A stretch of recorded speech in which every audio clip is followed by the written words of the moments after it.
We light it up like sauce in the sauce in the sauce. We light it up like sauce in the sauce in the sauce. Fli-City got some dogs in it, dogs in it, dogs. Fli-City come off authentic, authentic. We light it up like sauce in the sauce in the sauce. We light it up like sauce in the sauce in the sauce. My city experiencing a transition from penny pinching, maximizing our dollars, multiply triple digits. I came a long way from baby jars in a project kitchen. All right, we are live.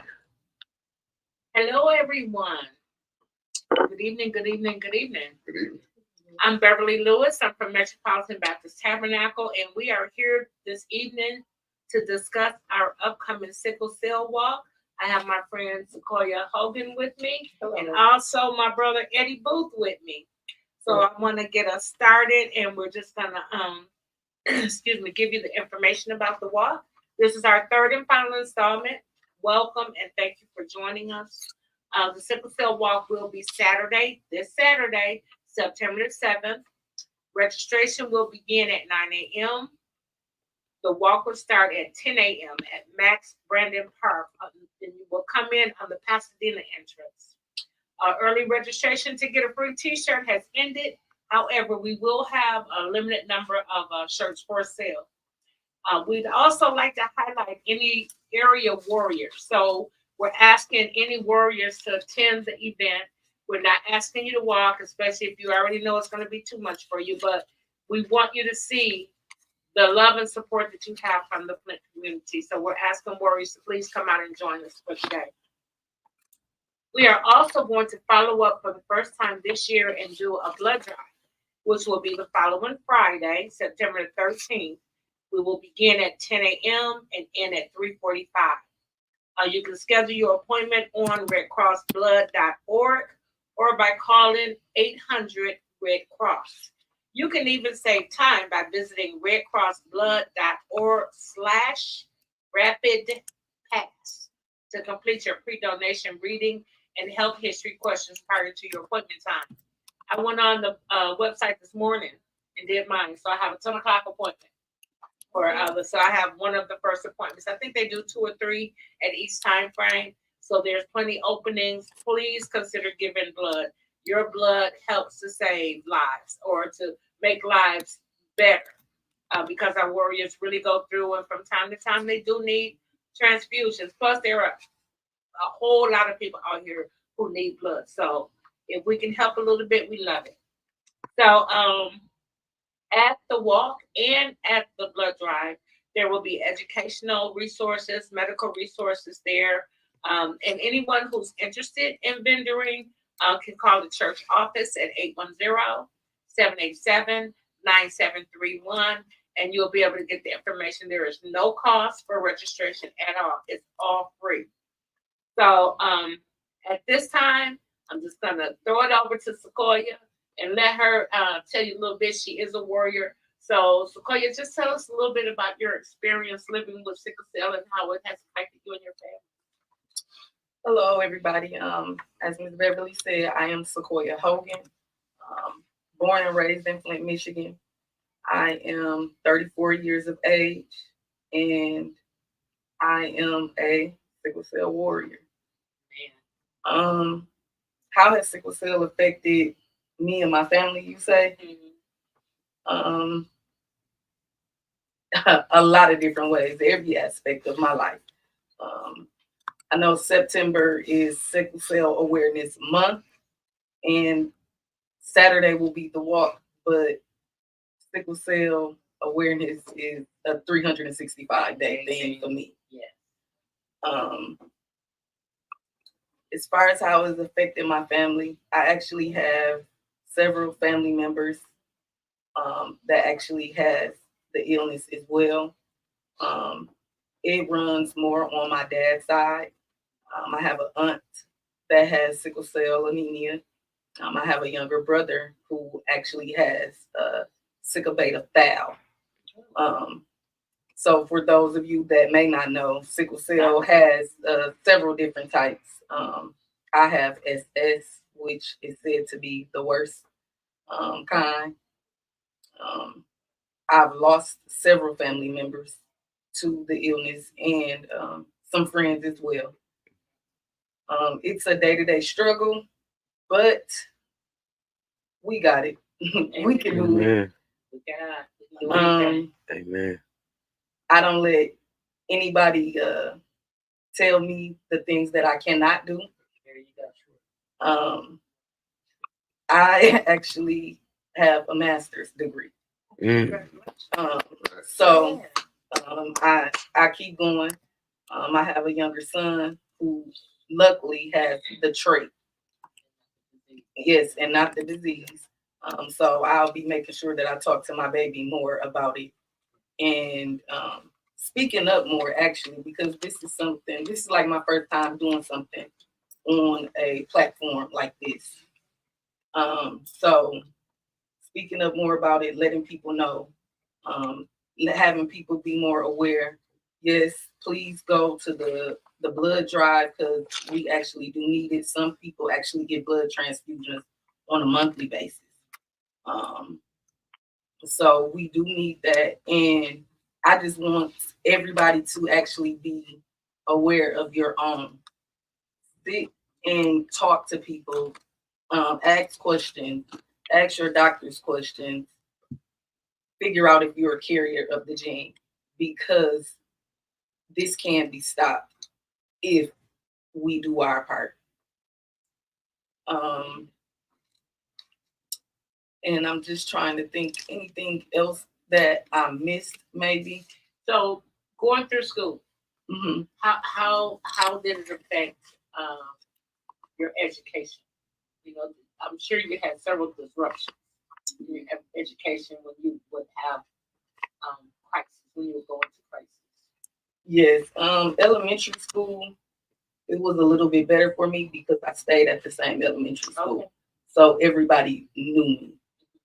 And so it started getting harder once I got in middle school and started switching classes and meeting new staff members, not knowing what's going on with me. But my school actually had a nurse's station in my middle school did, Longfellow. So they used to call us down. It was some of my classmates. Sorry, Jeremy. Jeremy Walker, and Jasmine, and I cannot remember Jasmine's name, but Jasmine recently passed away. But we had help there at Longfellow. But once I got into high school, I went to Mount Morris my 9th grade year.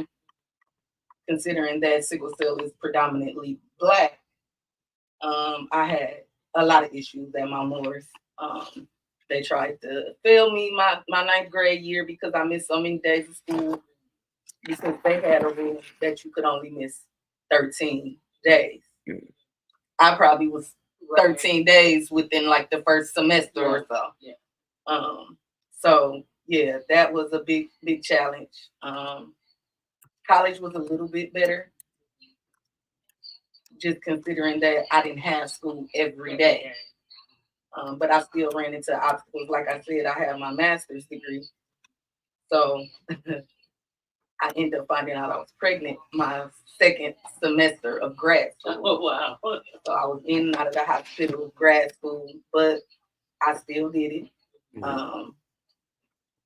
I actually ended up getting out of the hospital from a crisis like weeks before I had to walk the stage. Oh, wow. And I didn't want to walk at first because it was bothering me in my legs. But my family said, no, you're going to do it. This fire, girl. Finish the race, right? Yeah. So I did that. And my son was probably maybe like 10 months at the time. So I did it with him on my hip. There you go. And I finished, and I'm still going. That's a blessing. So that's a blessing. So what would you just listening to you talk about the crisis that you have in school? So one of my questions is, and this is not necessarily a question to you, but to the community at large and to our medical professionals and to our educators and our administrators, what is it we can do to educate them more so that they're more aware and don't stereotype you, don't try to fail you because you were in crisis in this days. Like I said, it's not necessarily a question to you, but if you have some ideas, I'd love to hear them. I think it's going to have to be a collaboration because me, when I was younger, I didn't want to tell people. So on our part as the warriors, I say notify them up front. So because it's really unpredictable. Right. So I don't know like when I'm gonna wake up and not be able to walk or use my hands. It's just the ongoing thing. I actually don't feel good now. Right. You were telling me that. I'm sorry to have you out here not feeling good, but and that's part of the problem because I can't look at you and tell that you don't feel. Exactly. And see, and that's why I'm still here because this is the rawness of it. You don't know when it's going to hit.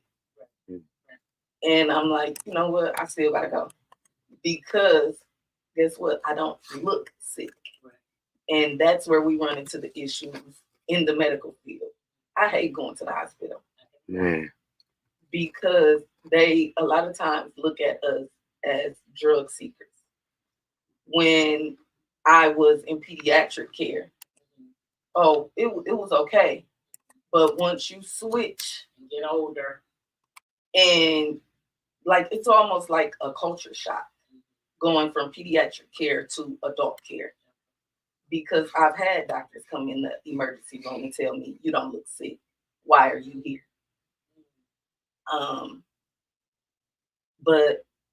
Or I have them say, your blood work looks good. So you can't be. I've had nurses ask me at the admission, what's wrong? What you being seen for? I'm in a sickle cell crisis. How do you know? Like only you can know. And so it's still, even though this is a big disease and it affects many people, is so much unawareness to the illness. So we still get asked, oh, when did you get it? Yeah. So, and and I'm not sure if they're just wording the question wrong. Maybe they want to ask, or they just when did you first start having your crisis? So, I don't know for sure, but sometimes when you sick and in the emergency room and questions like that get asked, it's like you can. I don't really want to be treated by you because I don't know if you really are fully aware of my condition, and then you run into the issues where because they went to school for it, they think that they know more than you. I know my body. I've been dealing with it my whole entire life. I may not look sick. I'm glad I don't look like what I've been through or what I go through on a daily basis. But I'm here for the help right now because I cannot manage it at home. So I just think that it needs to be just a collaboration, more awareness, education. when I was younger, we had a sickle cell clinic, Dr. Inouye. Yep, Dr. Inouye is part of our team. Dr. Inouye and Dr. Anzaruki were our doctors. So we had a sickle cell clinic at Hurley. But then, like I said, to go to adult care, and then people who are working at Hurley still don't really know about it. It's only so much that those two doctors can do. Right. And then one good thing is we have Nurse T, Tarnisa Martin. She is definitely an advocate for patients of all kinds. She is a part of our team as well on the sickle cell walk and the blood drive. And I love that she's out in the community and she is educating people as well. But we need more than the community to know. We definitely need the community to know, be aware, get educated, know how to help, how to, assist the warriors when they're going through the crisis and when they're not, But those medical professionals, she's educating them too, and I love that. But it needs to be a much wider scope than what we're seeing right now. Mm-hmm. So thank you so much for sharing your story. I appreciate it. Thank you for having me. I'm so, it's a blessing to meet you. Blessing that you're here, and I'm grateful. I am grateful. And you might not be done talking. this is what we're supposed to be here for 30 minutes. I can go on and on about it. So okay. I'm good. Okay. That's good.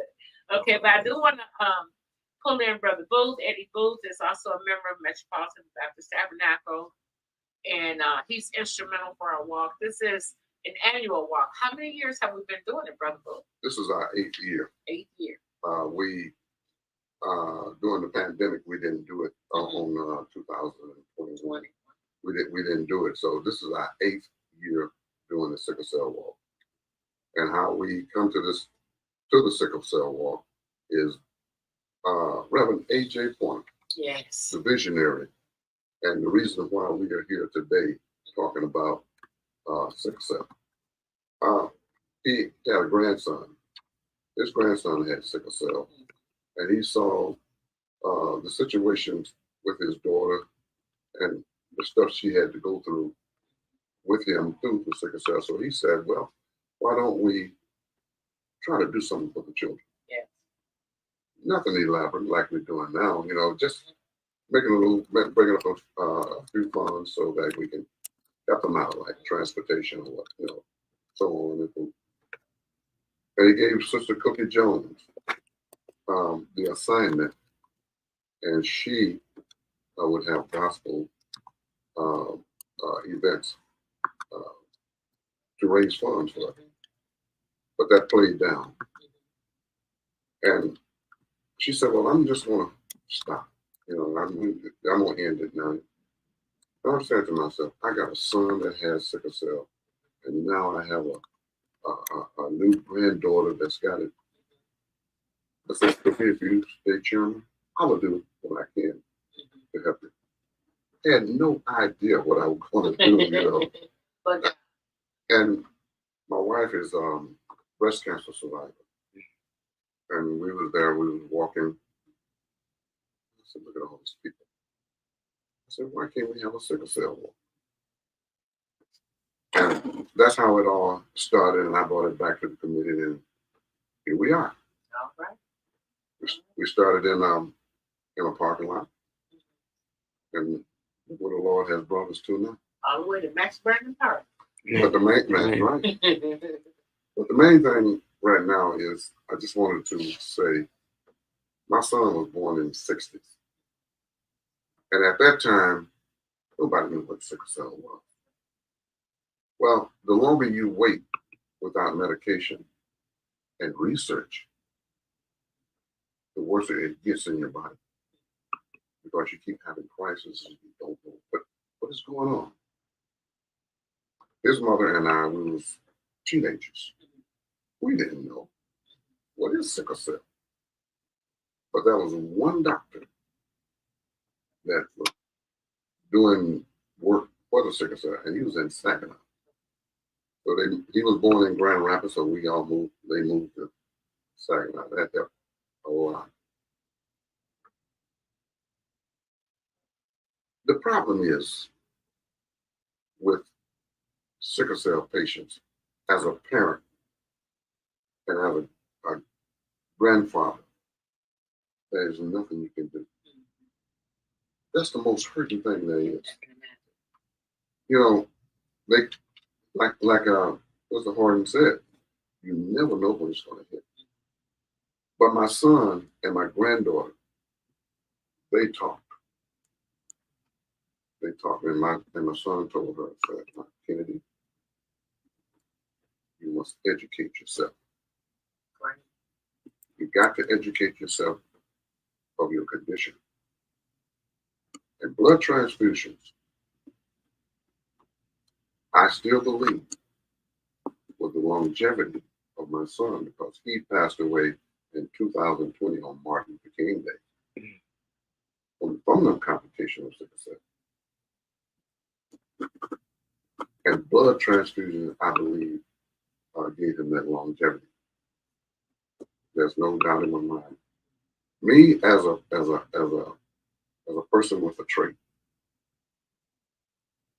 my blood cannot go to her even if we was compatible, because she's an anemic and I'm a traitor. But that doesn't stop you from giving blood to those that gave to your, your son or your children or whoever. And I'm very excited about this sickle cell walk. You know that I'm not that person that likes to just walk around and Never. That's Always me, trying to be that's behind the scenes. Yeah, I'm what you would call, I would like to be in the background and support you. What would be? Yeah. And this walk means a lot to me because I saw where it came from.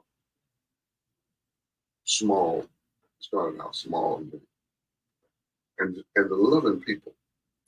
The Metropolitan Baptist Tabernacle, you just don't know how important you are to the sickle cell walk. Also, you too, Beverly. I want to just thank you, Pastor Murphy, Pastor Taylor of the Freedom Temple Ministry, because they have helped us tremendously. Well, it takes a village, right? Yes. So I'm just a part of the village. Yeah, We're all just a part of the village. you just Amen. don't know. Amen. But sickle cell, we are trying to get it to the point where we can get it out there, get it out, so the awareness of it. There's a lot of myth out there. I was listening to her about the doctors. They take you there for some drugs or anything. It's real. My granddaughter was screaming at the top of her voice in the hospital. And they thought she was just playing. Showing out. Yeah. So joking, when my daughter got through. They knew better. Yeah. But we need more forums for getting the message and the information out there. This is what my wife, Linda, is most stressful with. Me, I like to put stuff like the sickle cell, the walk. That's exciting to me, just to see the people come out. And thank you, Flint, For all of the support. for all your support. Yes. Because it's very well needed. We also are looking for more sponsors that can help us with this walk. I want the sickle cell walk to get to the magnitude of the breast cancer. There you go. That would be I great. want it out there. I want it out there, and I want good information. We don't want any more myth. We don't need nurses and doctors that assume that we are playing. Right. Because it's no joke. My granddaughter called us one morning. One morning at about 2 o'clock in the morning. We was in the bed asleep, and she was screaming at the top of her voice.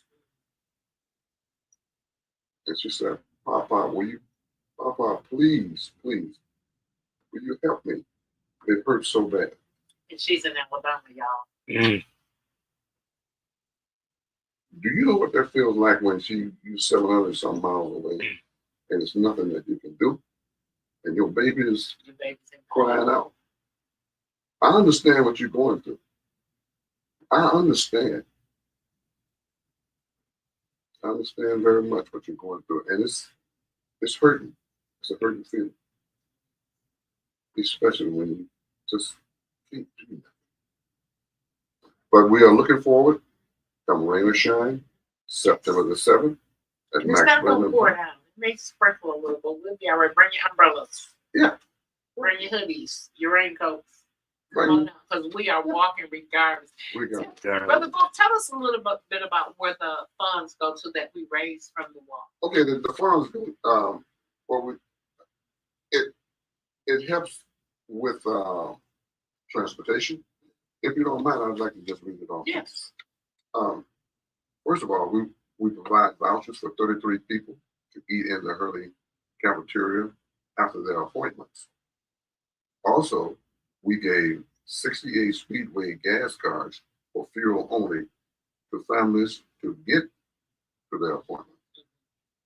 Also, we gave Kroger cards to 3 families, provided 10 one-way MTA bus passes, provided 7 gift cards to fast food restaurants, partially paid on Vision's bill, partially paid 2 consumer energy bill for families who children have sickle cell and was facing utility shut off. That's a lot of help. It, That's a lot of help. you know, and I want to add to that. It may be small to some people, but when you are a provider or caretaker or a family member, these are some big things that help. Every little bit helps. Absolutely. So we'll be looking forward to seeing y'all Saturday. Yeah, and I'm sorry to interject, No. but Please do. That's why you're here. I don't know for sure. The people that are watching, some of those things may seem small or minute, but those things are huge. Like I said, I have a younger brother that has sickle cell beta thal. My mom dealt with 2 sickly kids. My brother that has sickle beta thal also has cerebral palsy. So he's total care. There's times that me and him have been in the hospital at the same time. So, and my mom's going back and forth to room. So to speak on the aspect of the parents and the caregivers, that's a huge thing, a huge workload. And thank you for still being there and doing what you need to do or what you can do for your granddaughter, even though she's far away. Yes. Sometimes the mental support is a big thing. Not only do we have pain, but the mental is huge. Now my granddaughter had a crisis. She missed her prom. Yes. But we made it happen. Top lock for me. I missed my top lock performance. Did you? We made it happen, and she graduated from high school this year. And I'm so very proud of her.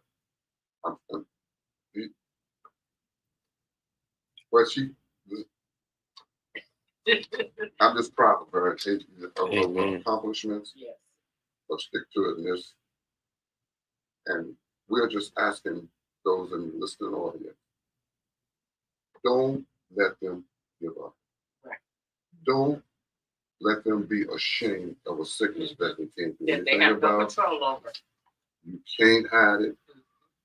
Face up to it. Educate yourself. And we want to let you know that there is someone out here who understands your pain. And that cares. And we are here and some small way to help yourself, educate yourself, and don't be afraid of what you have. Don't be afraid. If you have a toothache, you'll be hot out. Don't be ashamed of it. Stand up to it. Don't be ashamed of it. We want to see the warriors come out, and Yes. you're the ones that's going through it, and we're doing what we know to do. There may be more we can do, so we need y'all to tell us what else is that we can do, because we're planning on being bigger this year than we were the year before and the year before next year, right? So if there's other things that we need to pull into this, like we pulled the blood drive in this year as well as the walk, but there may be pieces at the walk that you may see and say, hey, you know what, that's a good idea, but hey, can we add such and such to it, for next time? We would love to do that. We're here to support our warriors. Also, just wanted to say that the proceeds from this walk, which is Metropolitan Baptist Tabernacle Sickle Cell Walk, we're in partnership with Early Medical Center, and all proceeds go to the pediatric department of Sickle Cell Department at Early Medical Center. So we're out here trying to help in any way that we can. We start small and rise to the top. Right. You never know. That's when we're looking for sponsors to help us out. We're looking for more registration applications. And for those that have done what they have registered and planning on coming out, we thank you. Absolutely. We thank you. Absolutely. And some of the people who are supporting us have been supporting us from the beginning. Yes. But the good news is we add to those supporters every year. So it can't help but grow. So tell us about parking on the day, because I know there's limited parking at the park. Mm-hmm. Again, our Freedom Temple Ministry, which is located on the corner of DuPont and Pasadena, they have given us permission to park in their parking lot for overflow. Yeah, it's limited parking, but there's other areas, but they get taken up quicker. We have our pastor, Murphy, of the Metropolitan Baptist Tabernacle. He is in charge, and they will be shuttling, because see, sometimes it's a walk, and so he has gotten with other ministers to help us with the shuttle. To provide vans and drivers. To bring you there. So don't let, just because you can't walk, that shouldn't stop you from coming out and enjoying. This is supposed to be an enjoyable walk for a great cause. At your own pace. We're not racing. Yes. We're just walking. It's not a sprint. It's not a sprint. Unless you want to. If you want to sprint, you can. That'd be fine. We're going to have a great big old beautiful balloon arch out there at the finish line. There's some picture taking opportunities. I mean, we have, I want to say millions of pictures from last year, but it's probably just thousands. But there's so many pictures. It's like, oh my God, it was just gorgeous. So we were trying to pick pictures to go in the book, and was like, there's so many. The book is going to be this thick when we get done. But we'll have refreshments out there, energy bars, different things, water, juices, to make sure we're going to make sure people stay hydrated. I want to remind people, please bring your umbrellas just in case. We're not expecting to rain out, but the weather forecast at this time is occasional showers. We're praying that the showers come after the walk, right? So that's our prayer. We also want to thank Dr. Inouye. We must thank him, because he is another go-getter. Right. He keeps us on our toes. He gives us information about what is going on. And he has been a blessing. Because without Dr. Inouye, I don't know if we would still be doing it. He just, walked on in and say, well, hey, what do you need? and okay, and you need this too, you know. And so he's been instrumental. And real quick, since you mentioned Dr. Inouye, I do want to say that, you know, we partner with the Hurley Foundation to present this walk annually. And so the great big old thank you to Hurley Foundation, again to Dr. Inouye and our sponsors, Elba Credit Union, Landau Packaging, and Molina Health Care for their contributions for the success of the walk. We also would like to thank the Red Cross for their sponsorship and facilitating the blood drive. So this has been very informative. I thank you so much for sharing your story. Every time I talk to a warrior, I learn more. So it's important to me to learn as much as I can so that I can contribute in a meaningful way to be able to assist in your healing, in your being the best you can be. Okay. So I appreciate you, Brother Booth. You know, he started saying something a little while ago. He didn't finish it, so I'm going to finish it for him. Kennedy missed her high school prom. Mama, daddy, grandparents, Papa, this baby had her own private prom. And it was the bomb.com. Okay. So if you take just a little piece of that heart that he has for Kennedy and know that he has that same heart for you and everybody else that wants to earth. And so we love you. We thank you for your vision for this walk. And we thank you for your leadership. All right, everybody. Don't forget, we will be at Max Brandon Park at 9 a.m. If you have not already registered, you can register then. If you did register, you can pick up your t-shirt before the walk begins at 10. We will have healthcare and educational information booths out there. We have different vendors that will be out there sharing information. We'll have snacks. We'll be just fellowshipping and having a great time in the process of supporting our warriors. Thank you so much for joining us. Brother Booth, any final words? Oh, no, I just wanted to I forgot to thank a very important person. Pastor Murphy. I forgot. I'm sorry, Pastor. Okay. Brother Freeland Thrill, yes. Who has been there from day one. Yes. Spreading the word out at WWFLT. Yes. And I just wanted to acknowledge him for his support. Yes. Yes. And Pastor, don't beat me down. You know, it's on here. I just forgot. So I do want to give a great big shout out to our very supportive pastor, Pastor Stephnell Murphy. Yes. The best, youngest, oldest pastor that walks the face of the earth. You know, he's our everything. So we love him. We thank you for your support, Pastor and First Lady. Metropolitan Baptist Tabernacle, where will we be? You know, we do have a very, very supportive church. And so everybody is coming together. I can't even begin to name all the volunteers that are assisting, that's going to be there. You know, I'm not going to walk, but I can do this, I can do that. So we've got everything pretty much covered. And we're looking forward to it. Any final words for you? Thank you guys for having me. Shout out to all the caregivers, the parents, the grandparents, everybody that's supporting this. A lot of times, the biggest support, like I said, it's a mental battle as well. So just being there and actually genuinely supporting and trying to get the awareness out there. So thank you.